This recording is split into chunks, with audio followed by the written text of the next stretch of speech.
Hello guys, today I'm going to show you how to create a Stripe account. So in order to do this, first of all, navigate to any browser on your PC, go to the search bar and type in Stripe.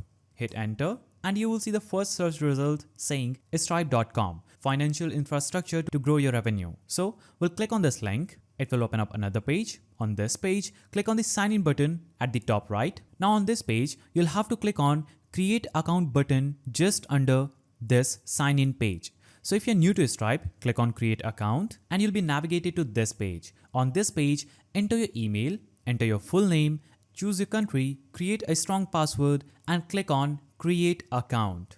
After you click on create account, you'll be promoted to another page. Now, on this page, you'll have to click on open Gmail button. This is going to open your Gmail's inbox. Click on Stripe's email, then click on verify email. When you click on verify email, this is going to take you to another page. As you can see, my email has been verified. Now I'll go back to Stripe's dashboard. Now as you can see, I'm successfully logged into my Stripe account. I have this home, balances, transactions, customers and all these tools available here. I can navigate to my payments and see all the payment disputes, radar, terminal and much more. You can click on billing, reports and all the tools that is available on Stripe will be available on your dashboard. So you can easily use Stripe by creating an account from your laptop or your mobile. So that's how you can create a Stripe account. If you found this video helpful, please don't forget to give it a thumbs up, subscribe and hit that notification bell. And I will see you in the next video.